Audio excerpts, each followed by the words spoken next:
Hi guys. तो फिर से एक नए वीडियो में आपका बहुत बहुत स्वागत है गाइज। आज का जो वर्डप्रेस का ट्यूटोरियल है ना, इसमें हम वर्डप्रेस के कुछ कॉमन सेटिंग के बारे में देखने वाले हैं कि जैसे ही वर्डप्रेस पे हम वेबसाइट बनाने जाते हैं या नया वर्डप्रेस को इंस्टॉल करते हैं ना, तो उसमें कुछ सेटिंग होता है जिसको सही करना होता है।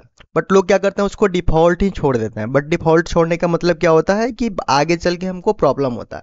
तो उसी सेटिंग के बारे में हम देखेंगे। तो चलिए गाइज, वीडियो को स्टार्ट करते हैं और देखते हैं कि क्या वो सेटिंग है जिसको हमें चेंज करने की नीड होती है ना। तो सबसे पहले वर्डप्रेस के डैशबोर्ड में आ जाना है। डैशबोर्ड में आने के बाद लेफ्ट साइड में जो पैनल होता है, यहाँ पे सिंपली जो सेटिंग लिखा हुआ है, सेटिंग पे आपको क्लिक कर देना है। जैसे सेटिंग पे क्लिक करेंगे तो फर्स्ट टैब जो होता है सेटिंग का जनरल, आप जनरल में आ जाएंगे। ठीक है, यहाँ पे देखिए, यहाँ पे सबसे पहले साइट टाइटल है। जैसे कि आप साइट के होम पेज पे जाएंगे ना, तो ऊपर देखिए, यहाँ पे मेरा जो कर्सर है, यहाँ पे देखिए न्यू प्रोजेक्ट लिखा हुआ है। मतलब कि जो मेटा टाइटल और डिस्क्रिप्शन होता है, डिस्क्रिप्शन तो यहाँ पे नहीं दिख रहा है, वो सोर्स कोड को ओपन करेंगे तो दिखेगा, बट मेटा टाइटल यहाँ पे दिख रहा है। ठीक है, तो जो साइट का टाइटल है यहाँ से आप चेंज कर सकते हैं। लोग क्या करते हैं, इसको डिफॉल्ट छोड़ देते हैं। डिफॉल्ट छोड़ने से प्रॉब्लम क्या होता है कि आप जब साइट को लाइव करते हो तो जो गूगल का जो क्रॉलर होता है वो सही से क्रॉल नहीं कर पाता है, और साइट का जो इंडेक्सिंग होता है, गूगल में रैंकिंग होता है, वो नहीं हो पाता है सही से। ठीक है, तो यहाँ पे आप प्रॉपर ढंग में डालिए जो भी आपका साइट का नाम है। जैसे कि गूगल है तो गूगल, मतलब आपके जो भी साइट का नाम है ना, डोमेन का नाम है, उसके अकॉर्डिंग आप डालिए, या फिर जो आपके एसईओ पर्सन है उससे कांटेक्ट करके उसके हिसाब से आप यहाँ पे पुट कर सकते हैं। और यहाँ पे जो टैग लाइन है, टैग लाइन मतलब कि मेटा डिस्क्रिप्शन, ये मेटा टाइटल हो गया और मेटा डिस्क्रिप्शन यहाँ पे।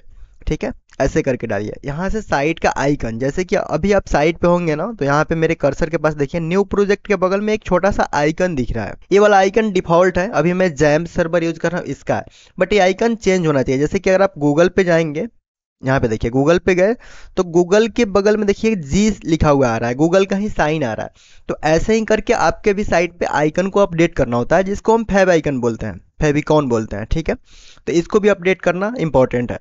उसके अलावा जो ये तो डिफ़ॉल्ट ही होता है, वर्डप्रेस जब भी आप इंस्टॉल करेंगे तो आपका जो साइट का यूआरएल होगा उसके अकॉर्डिंग ही जनरेट हो जाता है ये दोनों। तो इसमें आप ज़्यादा कुछ नहीं करें, कोई दिक्कत नहीं है। ठीक है, यहाँ पे जो ईमेल आईडी है, जब भी आप वर्डप्रेस को इंस्टॉल करते हैं उस टाइम पुट करते हैं, तो यहाँ पे वो वाला ईमेल आईडी होता है। अगर आपको चेंज करना है तो यहाँ से दूसरा ईमेल आईडी डाल के और यहाँ से सेव चेंजेस करेंगे तो अपडेट हो जाएगा। ठीक है, उसके अलावा कुछ यहाँ पे है जैसे मेंबरशिप। अगर आपके साइट पे कोई यूजर आ रहा है रजिस्ट्रेशन करने के लिए, अगर ये सारा फीचर्स रख रहे हैं कि कोई भी आए लॉगिन करे, साइन अप करे, तो इस चीज़ को इनेबल कर सकते हैं। बट ये थोड़ा सा अलग चीज़ें हो गया, तो इसको मैं अलग वीडियो में कवर करूँगा। इस वीडियो में अगर हम इसको देखेंगे तो बहुत ही ज़्यादा लंबा हो जाएगा वीडियो। ठीक है, तो मेन मेन चीज़ें को कवर करते हैं। उसके अलावा साइट का लैंग्वेज कौन सा रखना चाहते हैं, यहाँ से आप सेलेक्ट कर सकते हैं, जो कि डिफ़ॉल्ट इंग्लिश होता है। उसके अलावा टाइम फॉर्मेट और डेट फॉर्मेट है। ठीक है, जनरल में इतना चीज़ें हो गया। देन उसके अलावा राइटिंग में है, राइटिंग में अगर हम गए तो यहाँ पे देखिए जो पोस्ट होता है ना, कि जब भी हम पोस्ट लिखने जाते हैं तो वहाँ पोस्ट का कैटेगरी भी होता है। तो पोस्ट जब भी हम करते हैं ना, तो उसका डिफ़ॉल्ट कैटेगरी अनकैटेगराइज होता है, मतलब कि कोई भी कैटेगरी नहीं होता है। तो यहाँ से आप सेलेक्ट कर सकते हैं कि कोई भी हम पोस्ट अगर करें तो डिफ़ॉल्ट कौन से कैटेगरी में जाना चाहिए, यहाँ से मैनेज कर सकते हैं। ठीक है, उसके अलावा यहाँ पे मेल सर्वर है, मेल सर्वर, इस पे भी हम आगे नेक्स्ट वीडियो में देखेंगे, अलग वीडियो में कवर करेंगे, क्योंकि ये सारे लंबे टॉपिक हैं। इसमें थोड़ा सा हम बता दें कि जो भी आपके साइट पे फॉर्म वगैरह होता है ना, कॉन्टैक्ट फॉर्म जो यूजर आके फिल करते हैं, उससे रिलेटेड होता है कि वो फॉर्म को, डेटा को कहाँ पे भेजना है, वो सारी चीज़ें यहाँ पे उसका इंटीग्रेशन करना होता है। ठीक है, उसके अलावा रीडिंग का है, यहाँ पे ऑप्शन है रीडिंग में। जैसे कि होता है ना कि अगर आप सपोज करिए होम पेज आपका ये वाला है और आपने कोई एक अलग से पेज बनाया और उस पेज को as a home page set करना चाहते हैं ना, तो आप कर सकते हैं, है ना। तो यहाँ से सारी चीज़ें मैनेज कर सकते हैं। जैसे कि अभी हम डिफ़ॉल्ट सेलेक्टेड है योर लेटेस्ट पोस्ट, अगर हम इसको स्टैटिक कर दिए तो यहाँ पे देखिए होम पेज को कौन सा पेज रखना चाहते हैं वो भी कर लीजिए, और पोस्ट पेज को कौन सा, मतलब कि ब्लॉग के लिए कौन सा पेज को सिलेक्ट करना चाहते हैं वो भी यहाँ से मैनेज कर सकते हैं। जैसे कि एक चीज़ मैं करके दिखाता हूँ। जैसे मेरे पास एक पेज है टेस्ट, ठीक है, अभी टेस्ट पे हम क्लिक किए तब जाके टेस्ट पे गए, यहाँ पे देखिए। ठीक है, और अगर आप यहाँ से हम क्या करते हैं ना, टेस्ट सेलेक्ट करके और सेव चेंजेस कर देते हैं, और तब जाके अगर हम होम पेज पे जाते हैं, यूआरएल देखिए, तो यही अगर हम इसको रिफ्रेश करते हैं ना एज ए होम पेज, तो होम पेज मेरा टेस्ट वाला पेज ही सेट हो गया एज ए होम पेज। तो इस तरह से करके आप मैनेज कर सकते हैं आप किसी भी पेज को। उसके अलावा पोस्ट जो है यहाँ से मैनेज कर सकते हैं कि आपका जो ब्लॉग का पेज है उसमें एक साथ कितने पोस्ट को दिखाना चाहते हैं, ये सारी चीज़ें हैं। देन उसके आगे डिस्कशन है। इस पेज पे थोड़ा सा भी हम अलग से वीडियो में कवर करेंगे, क्योंकि बहुत सारे इस पे चीज़ें हैं। आप अगर ध्यान से देखेंगे तो कुछ चीज़ें समझ में आएगी, अदरवाइज मैं अलग से वीडियो इस पे बना दूंगा, ठीक है। देन उसके अलावा मीडिया पे जाएंगे। मीडिया पे यहाँ पे जो भी आप इमेज को अपलोड करते हैं, तो जैसे होता है ना कि ब्लॉग के लिए thumbnail image, medium size, large size, image का साइज यहाँ से सेट कर सकते हैं कि कौन से इमेज का कितना साइज होना चाहिए, डिफ़ॉल्ट साइज, ठीक है।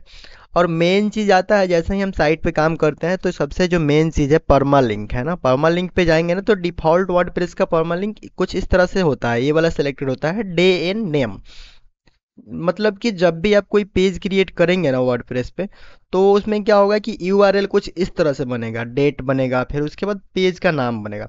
बट इस तरह से जो तरीका होता है ना वो राइट वे नहीं होता है, सही तरीका नहीं होता है। तो इसके लिए हमें क्या करना होता है ना कि जो सबसे सही तरीका है वो पोस्ट नेम लोग सिलेक्ट करते हैं।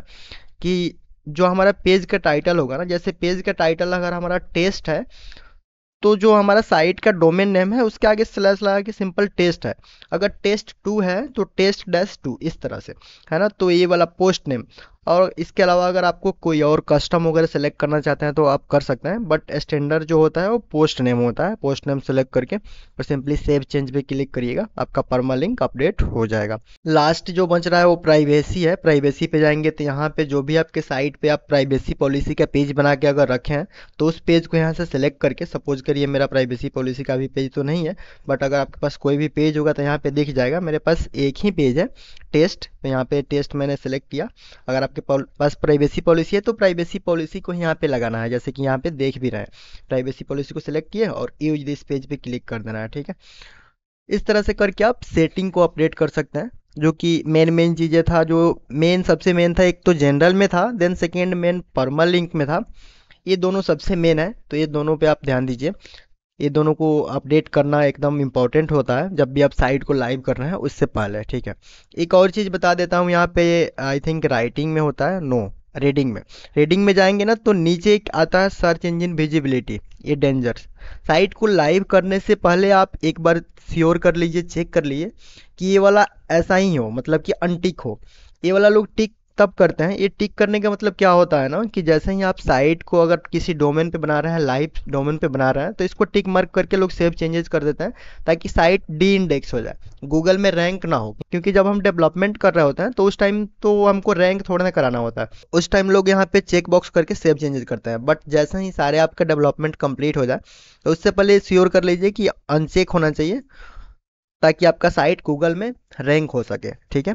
तो ये सारी चीज़ें थी बहुत, जो कि बहुत ही ज़्यादा सिंपल सिंपल चीज़ें थी वर्डप्रेस के सेटिंग के बारे में, कुछ कॉमन चीज़ें थी। गाइज आई होप सो कि ये वाला वीडियो आप लोगों को काफ़ी पसंद आया होगा। अगर आपको वीडियो अच्छा लगा हो तो वीडियो को लाइक तो करिएगा ही, साथ में मेरे चैनल को सब्सक्राइब भी कर लीजिएगा। तो गाइज आज की वीडियो में इतना ही, मिलते हैं नेक्स्ट वीडियो में, तब तक के लिए थैंक यू सो मच।